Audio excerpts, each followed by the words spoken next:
네, 그럼 앞으로 주목할 만한 기업들이 아무래도 성장성이 꾸준하면서 이제 어느 정도 점유율이 있는 이제 빅테크 기업들일 텐데요.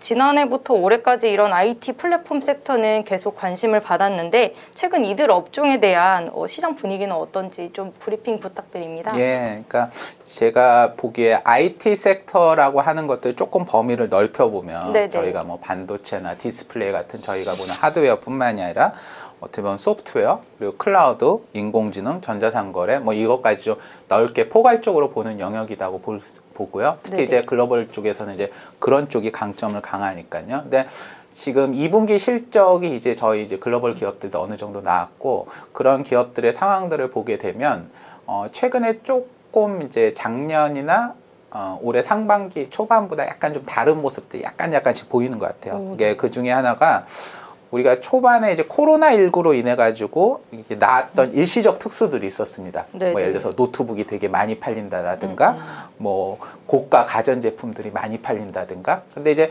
사실은 그런 수요들은 지금 약간은 좀 둔화되거나 약화되고 있어요. 그렇기 때문에 이제 우리가 코로나로 인한 뭔가 일시적인 효과들은 단순히 이제 뭐 리오프닝이다, 뭐 언택이다 이런 분류가 아니더라도 IT 쪽에서도 상대적으로 그런 것들은 약화되고 있다라는 것들이 주목할 부분이고요. 네네. 반면에 지금 되게 인상적인 모습들은 기업들의 디지털 투자와 관련되는 기업 영역들이 굉장히 지금 되게 잘 나오고 있습니다. 그래서 제가 좀 몇 가지 구체적인 수치들을 말씀드리면, 저희가 이제 클라우드에 대한 내용들을 이제 저희 투자자분들도 많이 아실 테고, 특히 기업들을 대상으로 한 클라우드 서비스, 이런 것도 이제 클라우드 인프라 서비스라고 하는데, 클라우드 인프라 서비스에 대한 기업들의 지출이 올해 2분기에 39%가 나왔습니다. 전년 대비요. 네. 근데 예, 굉장히 큰 거죠. 그러니까 사실은 39%니까 한 2년만 하면은 거의 두세 배가 된다는 거잖아요. 근데 이게 작년에는 33%였어요. 그러니까 물론 작년에도 되게 많긴 했는데 작년 2분기 기준입니다. 작년 2분기에 33%에서 올해 39%니까 기업들이 클라우드에 대한 지출이 늘은 겁니다. 네. 그리고 이게 클라우드 인프라 서비스 전체가 아니라 우리가 이제 보통 빅3라고 하는 클라우드 3인방들이 있거든요. 뭐 아마존이라든가 마이크로소프트나 구글이죠. 그래서 아마존은 AWS고 마이크로소프트는 애저고 구글은 GCP라고 하는데 이 3개사들이 전사 실적은 모르겠지만 클라우드 쪽 실적은 되게 좋았어요. 예를 들어서 아마존 AWS, 아마존은 실적이 그렇게 좋지 않아서 실적 발표 주가는 별로였지만 AWS 기준으로 하면 전년 대비 37% 증가했거든요. 매출이요. 근데 작년 2분기에는 전년 대비 29% 증가했습니다. 그러니까 29%에서 37%니까 늘은 거죠. 네네. 그리고 마이크로소프트 애저 같은 경우에는 전년 대비 50%가 증가했거든요. 근데 이제 작년에는 47%가 나왔습니다. 사실은 상대적으로 이 둘보다는 조금 점유율이 약간 구글 같은 경우에도 올해 2분기에 전년 대비 매출 증가율이 53%였거든요. 근데 이 구글 같은 경우에는 좀 아직 초기이긴 하지만 작년 2분기에는 43%였어요. 그러면 이게 매출 증가율이 10% 이상 증가한 거거든요. 예, 이게 규모가 굉장히 큰 건데 이런 일들이 나타났다는 거는 기업들이 뭔가 그런 것과 관련된 투자가 되게 오래 늘려갔다는 거죠. 그래서 저는 이런 기업들의 디지털화에 대해서는 제가 또 다시 말씀을 드리겠지만 이거는 되게 중요한 키워드다라고 생각을 하고요.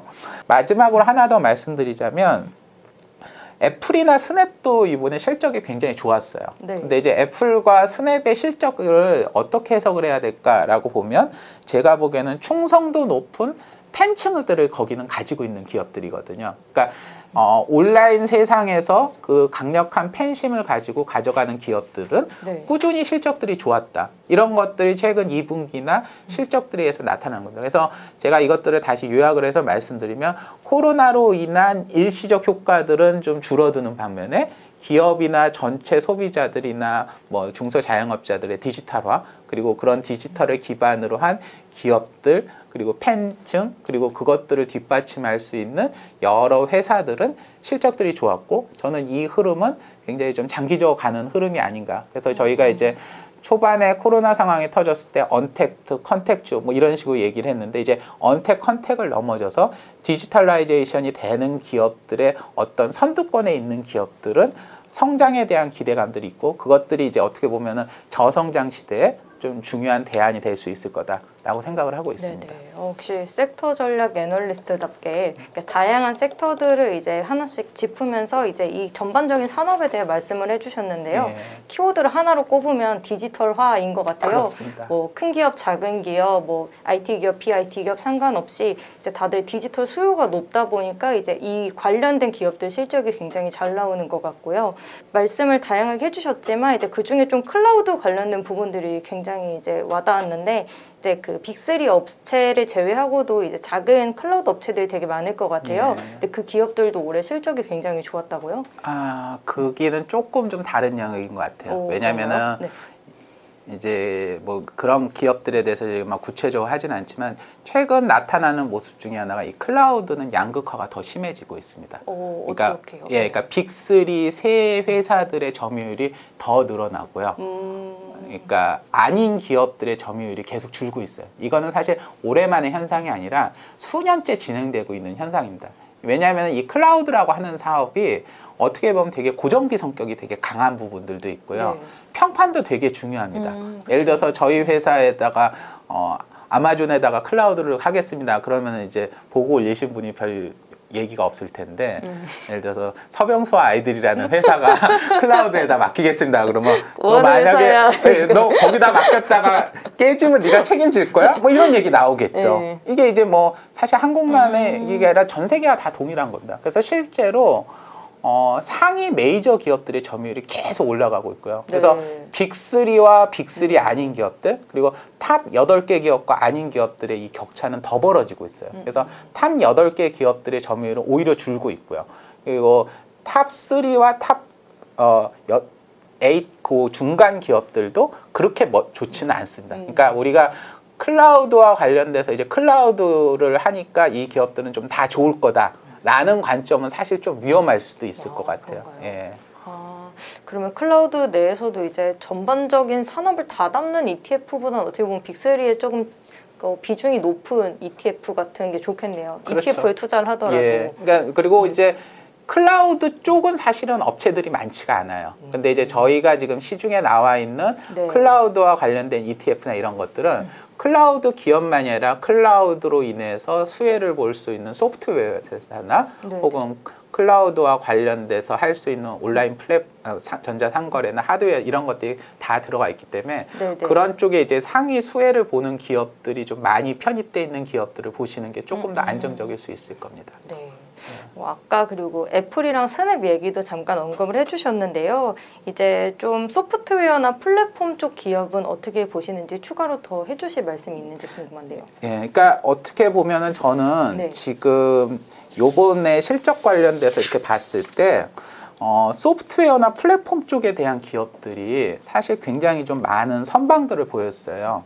데이터독이라는 회사가 이번에 실적이 되게 좋게 나왔거든요. 근데 뭐 데이터독이라는 회사는 아마 일반인 분들은 잘 모르실 거예요. 네. 근데 이제 클라우드를 이렇게 운영을 하다 보면 데이터가 막 왔다 갔다 하는 것들을 모니터링하거나 이런 것들 좀 관리해주는 약간 B2B 성격이 강한 기업이라는데 이 회사도 실적이 되게 좋게 나왔고요. 그리고 줌인포라고 네. 이 클라우드로 마케팅을 하는 회사라고 합니다.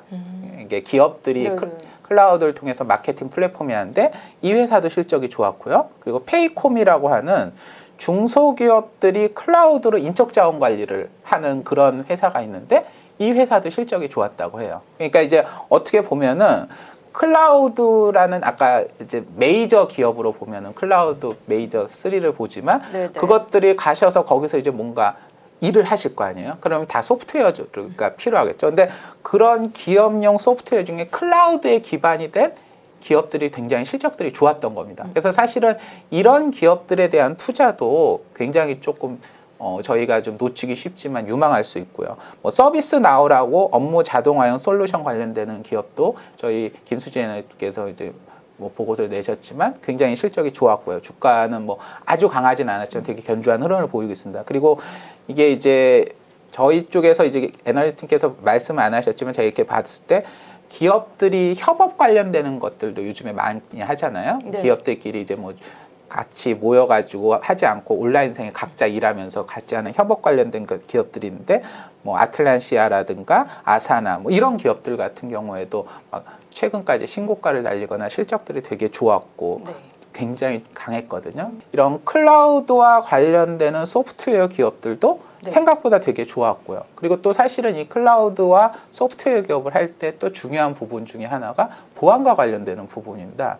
포티넷이라든가 네. 그리고 이전에 나왔던 뭐 지스케일러나 클라우드 스트라이커 이런 기업들도 되게 많이 갔거든요. 근데 이게 전통적인 보안 회사가 아니라 클라우드를 기반으로 보안을 하는 회사입니다. 그러니까 사실 이런 기업들이 실적이나 이런 것들 체크하기가 일반 투자자분들은 좀 어렵지만 네. 이런 영역들의 지금 실적들이 굉장히 좋아지고 있다는 거죠. 그리고 아까 앞에서도 제가 잠깐 언급을 하다가 이제 됐는데 엔비디아나 마이크로소프트도 지금 사실은 그런 기업들이 뭔가 이렇게 투자를 디지털로 하는 플랫폼 같은 것들을 만들어서 그것들이 굉장히 좀 시장에서 많이 주목을 받고 있어요. 그러니까 엔비디아는 뭐 GPU 만드는 회사고 뭐 하드웨어 회사인데 뭐 플랫폼 이런 얘기 하겠는데 최근 들어서 엔비디아가 소프트웨어나 플랫폼 쪽 관련되는 것들에 대한 투자를 많이 늘리고 있고 뭐 BMW 같은 데들도 엔비디아의 그런 디지털 트윈을 통해 가지고 공정 최적화를 가는 것들을 했고요.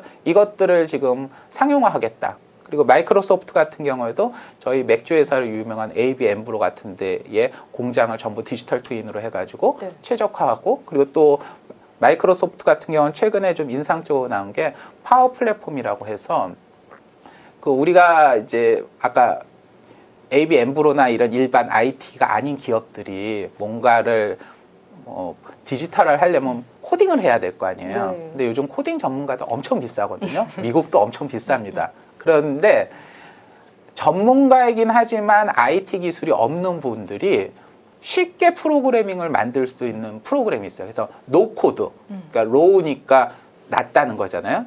굉장히 낮은 수준의 코딩만으로도 프로그래밍을 만들거나 심지어 노코드, 코드가 없이도 프로그래밍을 만들 수 있는 플랫폼을 만들어서 지금 이것들을 상용화했어요. 그러니까 노코드, 아니 코드가 없이 어떻게 프로그래밍을 하냐 할 수 있는데 저희 이제 여기 투자자분들 중에서 관심 있으신 분들은 GPT-3라고 하는 혹시 소프트웨어를 아실 수 있는데 네. 사람이 말만 하면은 컴퓨터가 사람의 말을 인지하고서 그걸 프로그래밍으로 바꿔주는 그런 것들을 하는 게 되게 핫하거든요. 근데 그 GPT-3가 마이크로소프트가 제휴를 해서 마이크로소프트가 GPT-3의 기능들을 가져와서 이번에 상용화 버전을 내놨거든요. 그러니까 이런 것들이 지금 확산이 돼가고 있기 때문에 이런 소프트웨어나 플랫폼 관련되는 기업들이 실적들이 되게 좋아지고 있습니다. 그래서 제가 이제 말씀드리고 싶은 거는 이런 기업들이 또 투자를 하실 필요가 있고 만약에 이제 이런 기업들 중에서 뭐 엔비디아나 마이크로소프트는 큰 기업이니까 그렇지만 저희가 작은 기업들은 좀 하기 어렵잖아요. 그랬을 때 이런 소프트웨어 기업들 중에 클라우드와 집중돼 있는 기업들이 편입이 좀 많이 돼 있거나 그런 ETF 같은 것들을 좀 편입하시고 혹은 뭐 개별적으로 투자하신다 했을 때는 그런 작은 기업들을 좀 분산을 해서 투자를 하시는 것들은 생각보다는 좀 중요한 투자 포인트가 되지 않을까라고 생각은 하고 있습니다. 네. 그동안 좋은 말씀 많이 해주셨는데요. 네. 이제 지금까지 해주셨던 말씀을 조금 종합해서 이제 IT 뭐 플랫폼 이쪽에 투자를 고려하고 계신 투자자들을 위해 좀 투자 아이디어를 정리해서 공유해 주신다면 어떻게 정리할 수 있을까요? 예, 그러니까 저는 지금 시점에서 가장 중요한 거는 결국은 성장에 대한 건데 성장과 관련돼서 지금 가장 가시적으로 나타나는 부분들과 기업의 디지털화 전환이 굉장히 빨라지고 있고요.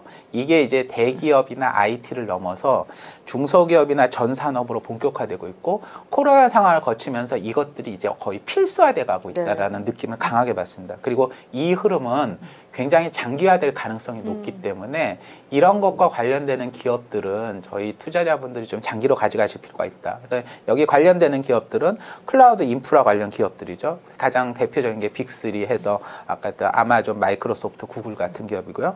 클라우드 노출도라든가 이런 구독해서 이제 구입하는 비중이 높은 소프트웨어 회사들 그리고 그 안에 포함되어 있는 보안 회사들 그리고 반도체 회사들 중에서도 이런 클라우드와 관련이 좀 깊거나 이런 데 많이 쓰이는 반도체들이 있습니다.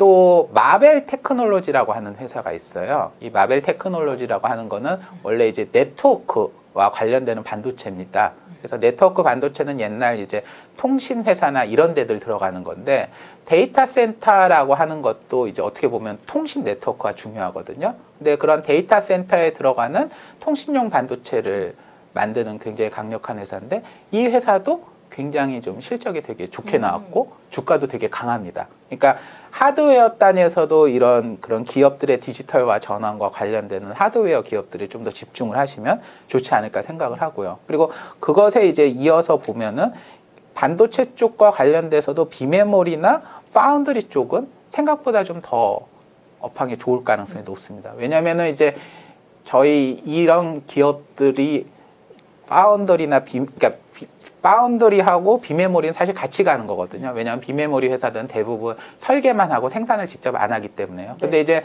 그런 설계를 자기가 한다는 거는 설계에 따라서 성능이나 이런 것들이 좋아질 수 있고 커머더티화되어 있지 않는다는 거죠. 근데 최근에 이런 클라우드라든가 각종 기술들이 발달되면서 커머더티화 되지 않은 새로운 반도체나 새로운 수요들이 늘어나고 있는데, 그런 것들과 관련돼서 계속 수요들이 늘고 있고 생산 관련되는 부분과 관련돼서 파운더리 쪽에서도 이런 것들이 강화되고 있기 때문에 그런 기업들이 수혜들이 계속 커져가고 있습니다. 그래서 저는 그런 것과 관련되는 기업, 장비회사, 소재회사가 될 수도 있고 심지어 설계를 해주는 설계 플랫폼 같은 회사들도 있을 수 있어요. 그러니까 그런 회사, 그리고 비메모리 반도체 중에서도 그런 것과 관련돼서 상대적으로 이런 기업용 디지털화하고 직접 관련돼 있는 반도체를 생산하는 분들, 그리고 이런 분들이 결국은 갈 수밖에 없는 파운더리 회사들, 이런 회사들은 장기적으로도 저는 되게 계속 중요한 투자 대안이 될 수 있을 거라고 봅니다. 그리고 이제 제가 이제 또 하나 말씀드린 게 앞에서도 뭐 몇 번 얘기를 드렸지만, 결과적으로는 빅테크, IT 빅테크 기업들은 많이 가져가시는 게 좋아요. 네. 그러니까 IT 빅테크 기업들이 좋으냐 안 좋으냐 이런 것들 이제 길게 얘기 드릴 필요가 없지만, 밸류에이션도 생각보다 괜찮습니다. 그러니까 뭐 예를 들어서 이제 8월 17일 기준으로 제가 이제 TTM이라고 하는데, TTM이라는 건 뭐냐면은 우리 보통 이제 애널리스트들 실적을 12개월 실적을 이렇게 하지만 12개월 실적이 아니라 지금까지 나온 실적 기준으로 과거 12개월 실적을 가지고 밸류에이션을 한 거거든요. 그러니까 지금 확정된 숫자를 가지고 하는 건데, 애플 같은 경우에도 29배 정도예요. 그러니까 30배가 안 되고요. 마이크로소프트도 36배 정도고, 페이스북도 26배, 7배 이 정도밖에 안 되거든요. 그러니까 뭐 그것도 비싸다라고 하실 수 있는데, 우리가 이런 비슷한 기업들 중에 한국에 있는 뭐 카카오나 네이버 같은 기업들을 보면은 사실은 한국이 미국보다 시장 밸류에이션이 낮음에도 훨씬 더 비싸죠. 그리고 이런 회사들은 굉장히 현금 흐름도 좋고 보유 현금도 많으니까, 그래서 이런 기업들이 가지고 있는 미래 성장성도 준비가 잘 돼 있기 때문에 뭐 이런 기업들도 큰 부담이 없고요. 그리고 이제 결국은 아까 애플이나 스냅 얘기도 드렸지만 IT 쪽에서도 팬심이라고 하는 게 되게 중요합니다. 이런 분들은 끝까지 가져가는 게 있죠. 그런 팬심 있는 테크 기업들은 생각보다는 오래 갈 수 있는 겁니다. 그래서 이런 쪽과 관련되는 IT 관련 기업들은 좀 생각보다 길게 가져가시는 게 투자에서 도움이 되지 않을까 생각을 합니다.